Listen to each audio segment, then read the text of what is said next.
எல்லாருக்கும் வணக்கம். இந்த நாளிலும் தேவனுடைய சட்டத்தையும் திட்டத்தையும் அறிந்து நமக்கு நியாயம் நீதி வேண்டும். சீக்கிரமாய் தேவன் நமக்கு நியாயம் செய்வார். எத்தனையோ அநியாயமோ எத்தனையோ அக்கிரமோ இந்த உலகத்தில் அரசாங்கத்தின் மூலமாய், சில பொல்லாத மனிதர்கள் மூலமாய், சில அதிகாரி மூலமாய் பல அநியாயம் நடக்கும். ஆகவே நம்ம தேவனுடைய சமூகத்தில் ஜெபிக்கிற ஒவ்வொரு காரியத்துக்கும் சீக்கிரமாய் நீதி நியாயம் கிடைக்கும். அதை குறித்து தேவனுடைய சட்டத்தை வாசிப்போம். லூக்கா சுவிசேஷம் புதிய ஏற்பாடு 18வது அதிகாரம் 5வது வசனத்திலிருந்து, இந்த விதவி என்னை எப்பொழுதும் தொந்தரவு செய்கிறபடியால் இவள் அடிக்கடி வந்து என்னை அலட்டாதபடி இவளுக்கு நியாயம் செய்ய வேண்டும் என்று தனக்குள்ளே சொல்லி கொண்டான் என்றார். பின்னும் கர்த்தர் அவர்களை நோக்கி, அநீதியுள்ள அந்த நியாயாதிபதி சொன்னதை சிந்தித்து பாருங்கள். அந்தபடியே தேவன் தம்மை நோக்கி இரவும் பகலும் கூப்பிடுகிற தம்மால் தெரிந்து கொள்ளப்பட்ட ஒரு விஷயத்தில் நீடி பொறுமையுள்ளவராய் இருந்தும் அவளுக்கு நியாயம் செய்யாதிருப்பாரோ? சீக்கிரத்தில் நியாயம் செய்வார் என்று உங்களுக்கு சொல்லுகிறேன்.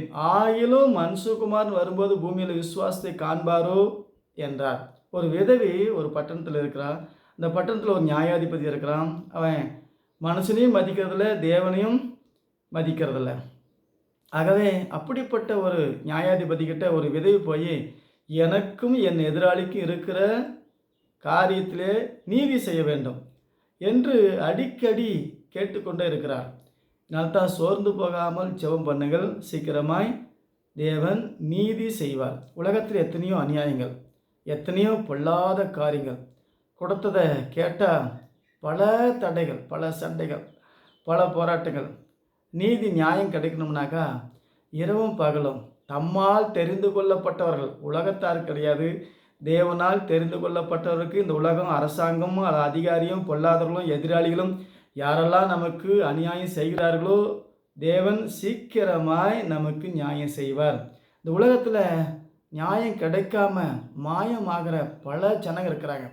பல உலக மக்கள் சிக்கி கொள்கிறார்கள். பொல்லாத அரசாங்கத்தின் மூலமாய், பொல்லாத மனிதர்கள் மூலமாய் தொழில் நஷ்டத்தையும் கஷ்டத்தையும் பல அநியாயத்தை சந்திக்கிற மக்களுக்கு பரலோகத்தின் தேவன் தம்மால் தெரிந்து கொள்ளப்பட்டவர்கள் விஷயத்தில் நீடிய பொறுமையாக இருந்தும் சீக்கிரமாய் நியாயம் செய்வார். நமக்கு நியாயம் நீதி கர்த்தர் தான், தேவாதி தேவன் தான் சர்வலோகத்தின் நியாயாதிபதி. சீக்கிரமாய் நியாயம் செய்வார். இந்த உலகத்தில் ஏற்படுகிற மனிதர்களால் ஏற்படுகிற நஷ்டம் கஷ்டம் கொலை தேவனுடைய சட்டத்தில் தேவன் சீக்கிரமாய் நமக்கு நீதி நியாயம் செஞ்சு நமக்கு அதை பெற்றுக்கொள்வார், மீட்டு தருவார். எதை இழந்தாலும் தேவனுடைய சமூகத்தில் ஜெபிக்கும் போது சகலத்தையும் திருப்பி கொள்வார், சகலத்தையும் திருப்பி தருவார். எத்தனை நஷ்டம் கஷ்டம் வந்தாலும், எத்தனை அநியாயம் நடந்தாலும், சுற்றி இருக்கிற சத்துருக்கள் நமக்கு விரோதமாக எழுப்பினாலும் நம்ம செய்ய வேண்டிய ஒரே ஒரு காரியம், வானத்தையும் பூமியை உண்டாக்கின சர்வலோகத்தின் நியாயாதிபதி கிட்ட இயேசு கிறிஸ்து நாமத்தில் ஜெபிக்கும் போது சீக்கிரமாய் நமக்கு நியாயம் செஞ்சு நம்முடைய நீதியை நிலைநிறுத்துவார். ஆகவே யார் எவ்வளோ பெரிய காரியம் செஞ்சாலும், எவ்வளோ பெரிய நஷ்டத்தை உண்டாக்கினாலும், எவ்வளோ பெரிய தடைகள் உண்டாக்கினாலும் தடைகளை தகர்த்தெறிகிற நியாயாதிபதி இயேசு கிறிஸ்து. ஆகவே சர்வலோகத்தின் நியாயாதிபதியினிடத்திலே தேவனுடைய பிள்ளைகள் நமக்காக நீதிக்காக நாம் ஜெபிக்கும் போது நீதி நியாயம் சீக்கிரமாய் செய்வார்.